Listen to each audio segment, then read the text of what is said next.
Back with another video for you today. This is Sebastian with Smelling Great Fragrance Reviews. This is a SafterBond.com contributor video, and I'm in Dallas, Texas at the Gorilla Gallery, and we're gonna learn all about the latest 5 fragrances from Lush's Gorilla Perfumes. And I've got Hal Samples here, the perfumer behind some of the fragrances. He's gonna take us on a tour of the 5 different fragrances. So please stay tuned.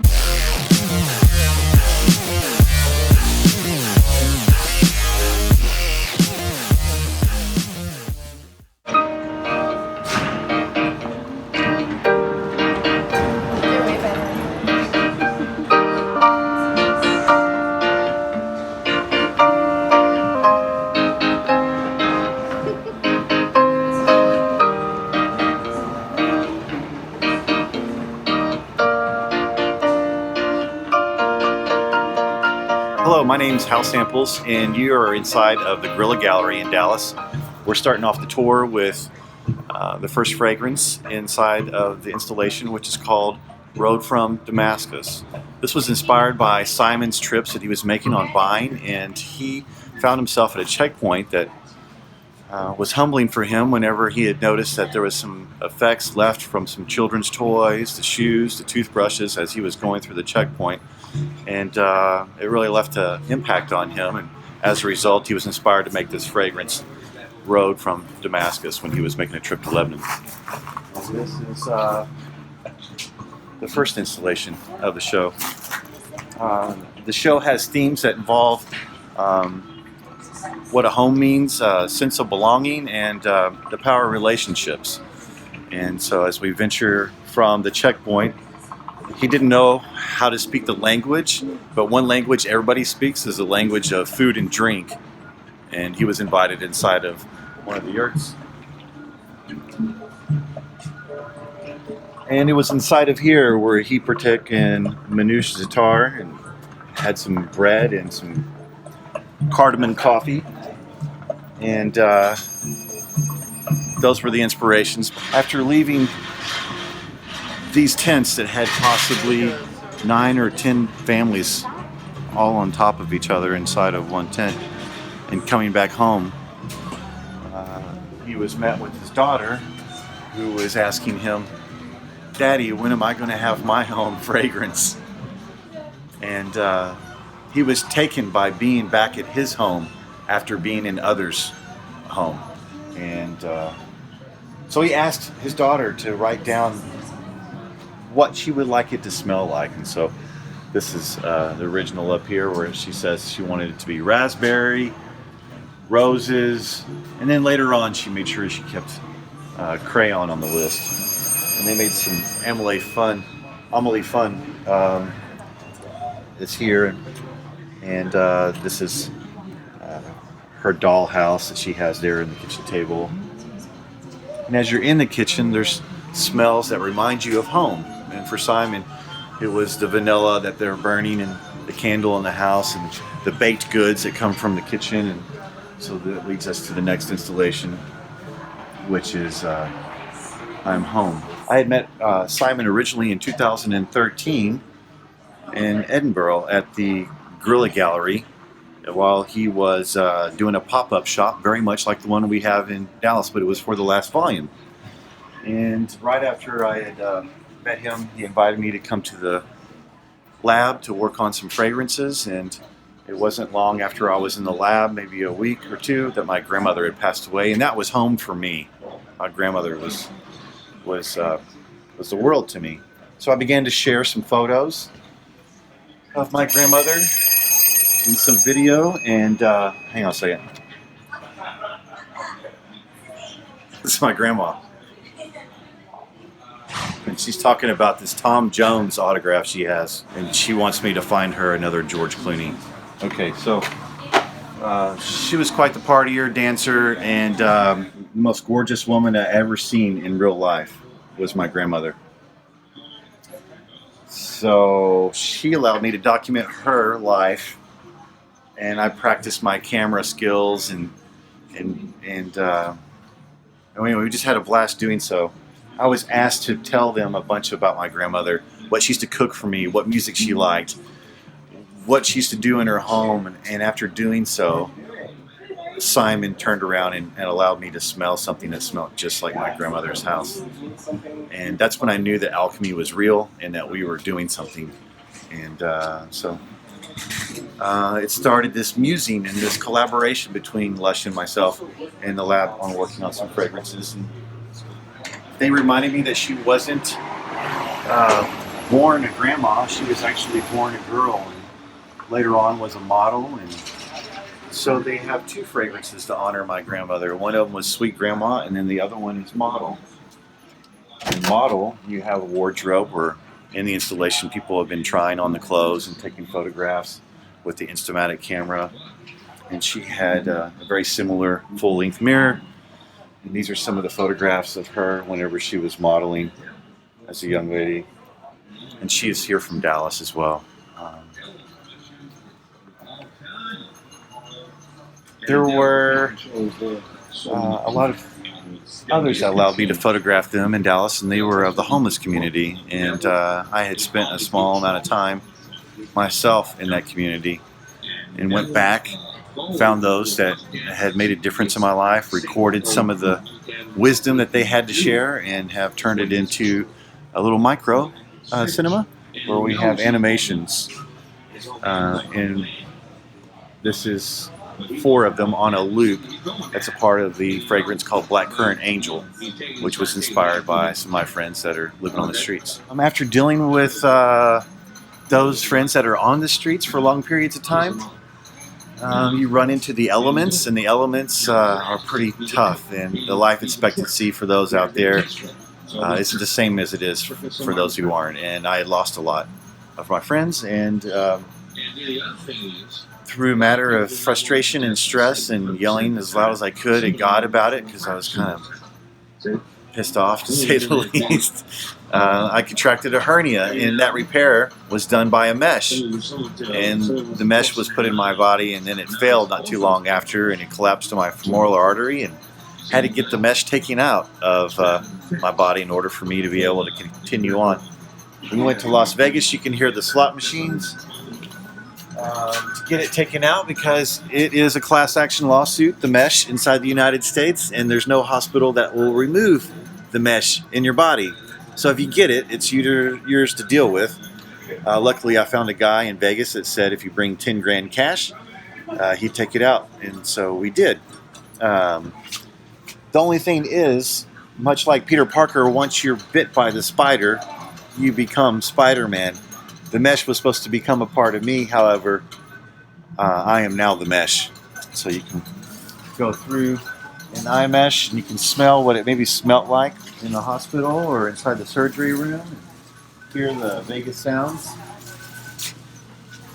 The reason I had to get it taken out is because I was in chronic pain. It had collapsed on my sciatic nerve, my femoral artery nerve, as well as my sperm cord nerve. So down here in my bathing suit area, there wasn't a whole lot of action going on for about 5 years, and I wasn't really into dancing as much as I wanted to be. So it was time to take it out. When it came out, I was freed from some chronic pain, and ended up getting my boogie on pretty swiftly. In fact, my friends drove me straight to Death Valley, and it was in Death Valley that I stood there like the Power of Grayskull with a homeless man's blind cane and a woman's bathing suit, which felt appropriate, and was transformed into my alter ego, which was iMesh.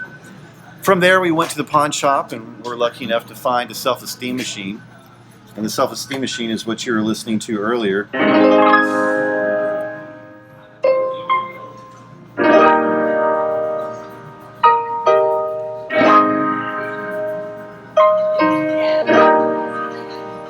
So being in that self-esteem machine place, I decided you only live once. You can dance like nobody's watching and get your groove on and live in the present. And very grateful for that experience, because it taught me the gratitude for moments, and moments being the biggest currency that we can carry in our wallet. And iMesh and the self-esteem machine has been a nice facilitator of those. So inside of the self-esteem machine, we have the silent disco. I got some plans for you. All right. Let's see what's going on. Oh, this is Daddy-O.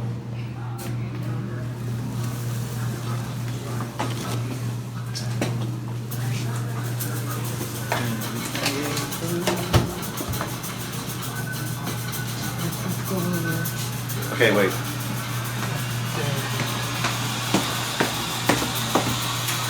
Daddy cool. Daddy cool. Daddy cool.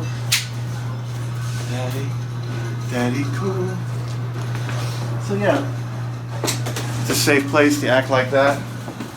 And if you want some selfies or stuff, it sends them to you from there. In fact, we're going to do one right now. Okay. Come in. And then wave. And that's us.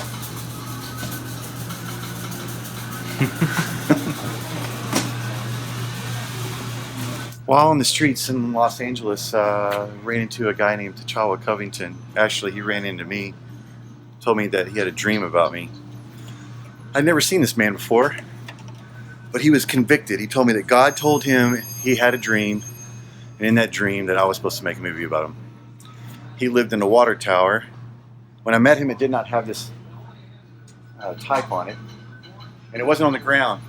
It was 35 feet up in the air, and didn't take much convincing for me, because I had just lost some friends that were homeless and on the street. And I really wanted to finish this movie called Samples of Society to humanize those that are on the street. At the same time, it was tough to return to it, but he seemed like this guy that was not going anywhere. Strong, ingenuitive, and turned this tank into a magical place. So much so that I wanted it to be recognized as a piece of art. So we're filming this movie. He's standing in front of the water tower, and he's like, "This tank, my tank." And I was, no. It's a piece of art. So he goes, "Okay, Hal, you ready to go again? Okay, this art piece, this is my art piece." Now that was 2010. 6 months after he was doing that filming with me is when Banksy came and wrote, "This looks a bit like an elephant." And that's when it was sold for $500,000 because it was finally deemed to be an art piece. But the real art was on the inside. There was a big battle over the tank.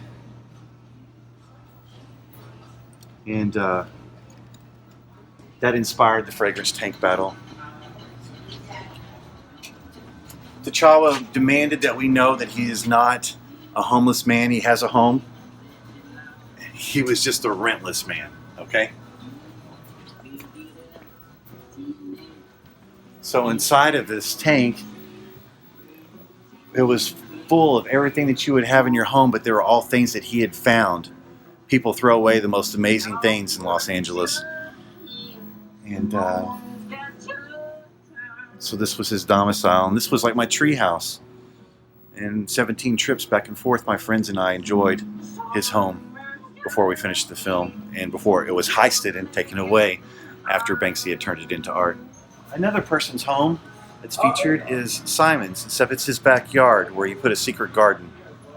And the garden was for him to have his own vegetables and his own herbs and things, and it was also something that he was doing to honor his friend Paulo. And Paulo was his friend that was a master of permaculture and was a collaborator with Lush on some innovative things that they do. I really enjoy this being a part of it, as this other home was here, and grandmother's home was earlier, and the home that was in the tent, and this has a connection all the way around. If you look up here, you can see he filmed this on his iPhone. When he backs up, the shape of the garden in the backyard is revealed as it's a Millennium Falcon from Star Wars. So my wife's name's Janine, and she's been an inspiration and a muse for me. And she loves to leave these notes in random places with hopes that somebody who's the person that's meant to find it does. And she addresses it, "What would love do?" And so the fragrance "What Would Love Do" was inspired by the art that my wife does, in hopes that it can be contagious and others can leave these notes behind or acknowledge the importance of the power of relationships. And I believe that wraps up the gallery tour here in Dallas. This is the last stop. We started in Berlin, went to Edinburgh, Milan, Vancouver, Chicago, and it's just fitting it's at ground zero today here in Dallas where everything began. Again, my name is Hal Samples with the Gorilla Perfumes and Lush handmade cosmetics, fresh handmade cosmetics. And thank you for tuning in. Thanks so much for watching this video. Please like this video, please share it. Follow me on Facebook, Twitter, and Instagram, and I'll be back with more videos very soon. Have a good one. Goodbye.